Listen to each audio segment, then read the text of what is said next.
One part was working with a Georgetown professor, or a previous Georgetown professor, on soil science work looking at ancient Mayan agriculture, and then the modern component, which I was interested in, was looking at how farming is today. And so I'm going to focus more on the social science research and the people that I spoke with about that.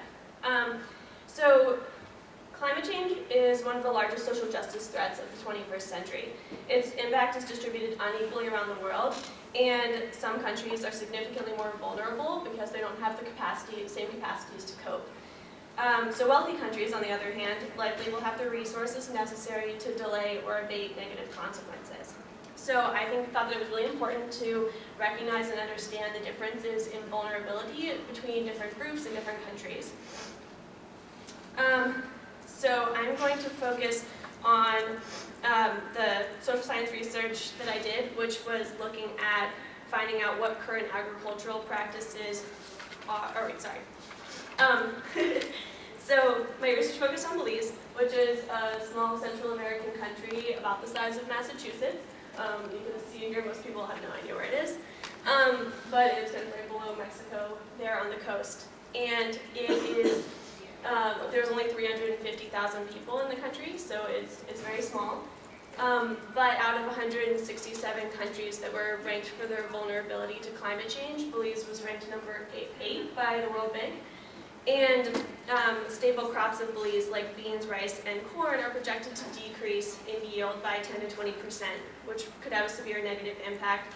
And so understanding and addressing the impacts of climate change on small-scale farmers is extremely important because their contribution to global warming and greenhouse gas emissions is very low, but they're disproportionately impacted by climate change. So please keep in mind that this is a very generalized overview of my research, so there's a lot of nuance that can't really be explained in 12 minutes. So I'm going to focus on these two questions, which is finding out what current agricultural strategies were practiced by farmers, and then what factors impacted their adaptive capacity and agricultural development. I investigated these questions by interviewing a variety of stakeholders, including large and small-scale farmers, government officials, agricultural extension officers, and climate change professionals. This is me interviewing one of the farmers and driving around in some fields and visiting different government offices, which were in buildings that were surprisingly inconspicuous.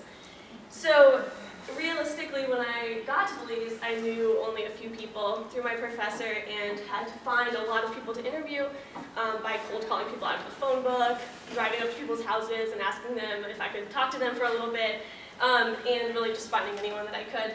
And this usually started with me saying something like, "Hi, my name is Charlotte. I'm a university student from the United States and I'm studying agriculture. Could I ask you some questions?"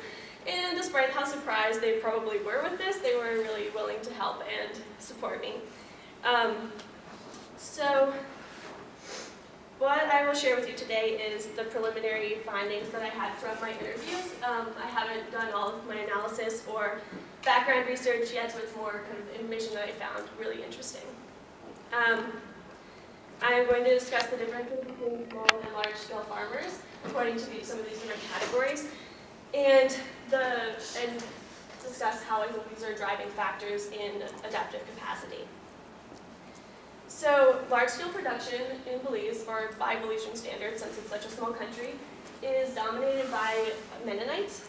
And Mennonite is a term to describe a Protestant sect of people that originated in Prussia and then came through Canada and Mexico before settling in Belize in 1958. The Mennonites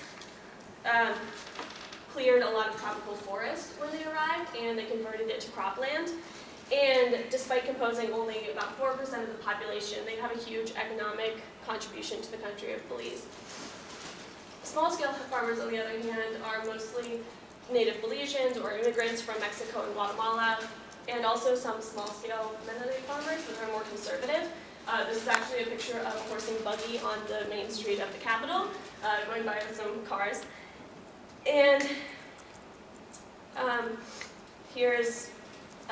this is a couple that are some of the original Mennonite settlers to Belize, who now have the largest farm in the largest Mennonite community.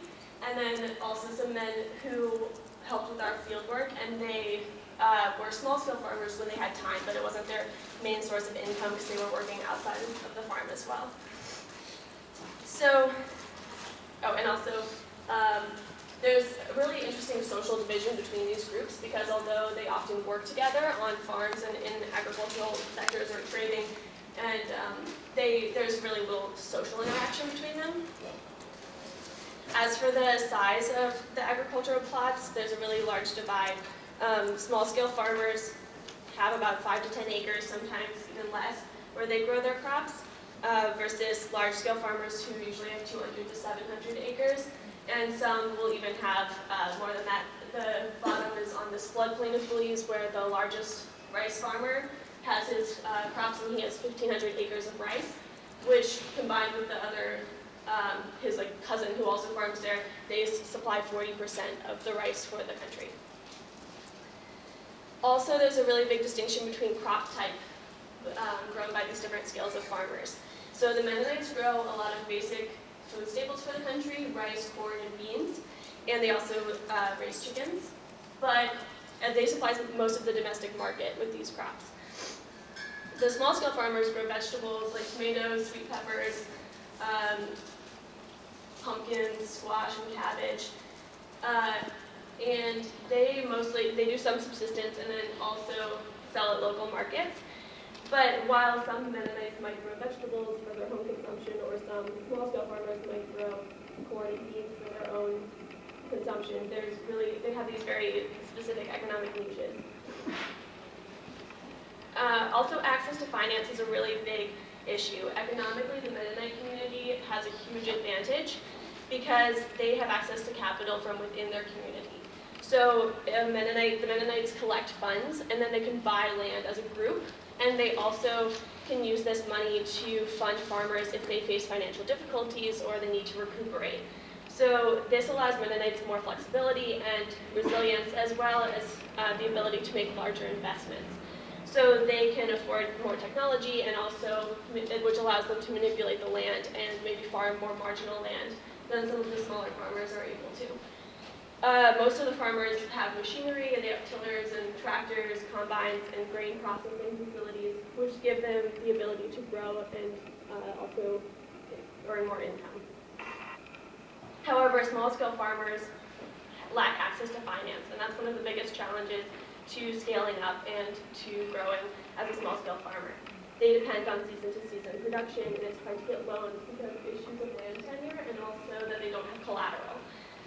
If they experience a failure, it can be impossible to recover, and also the price for agricultural inputs like fertilizer, chemicals, seeds, and equipment can be overwhelming. A big priority for the government in increasing production for small-scale farmers is the use of protective structures like greenhouses, shown here. And this is a really interesting project because they will increase production. However, the materials are all imported, and so it's really expensive to build the greenhouses.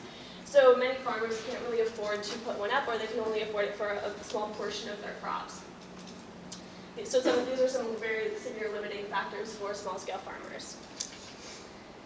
From the national perspective, the government sees agriculture as vital for economic development with increasing GDP as well as rural poverty alleviation.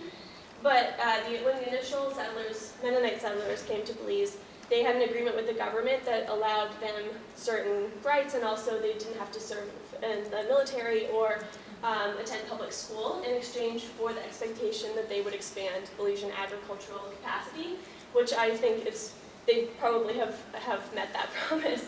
However, the relationship between the government and the Mennonites is at sometimes full of animosity or distrust, or maybe at least disinterest. Many of the farmers mentioned a frustration that they lacked government support. So some felt that their crops were less competitive globally because they didn't have subsidies like U.S. rice or corn farmers. For the most part, the Mennonite community is pretty insular, and they remain kind of on their own. On the other hand, the Ministry of Agriculture and the government focus almost exclusively on small-scale farmers for most of their programs. The government is addressing climate change in a number of ways, including educational programs and technical assistance. But it's really difficult for them to have the capacity to reach all farmers. In some cases, they aren't sustainable. And also, smallholders have less political influence and ability to influence policy decisions. So I think that my interpretation is that Mennonite farmers have a higher ability to adapt to the impacts of climate change. They have more institutional, social, technological, and financial backing to maintain operations even when faced with difficulties. But I think that this is a really interesting area, and there are a lot of different takes and different interpretations of how agriculture might change going forward, because I think there are a lot of things that are going to change because the younger generation is moving out of farming and going to industry, and also those who are, the younger generation that is staying in agriculture are learning how to utilize more technology and to improve production. In the next 20 to 50 years, I expect agriculture to change a lot. And within this context, there are a lot of ways of seeing the different factors that play a role in agricultural development and adaptation. So it's not a simple thing. There are a lot of factors at play, and it's really interesting to understand how these different groups are addressing some of these issues. So yeah, thank you all for listening, and I'll be happy to answer questions. Thanks to all the people that supported me and helped out.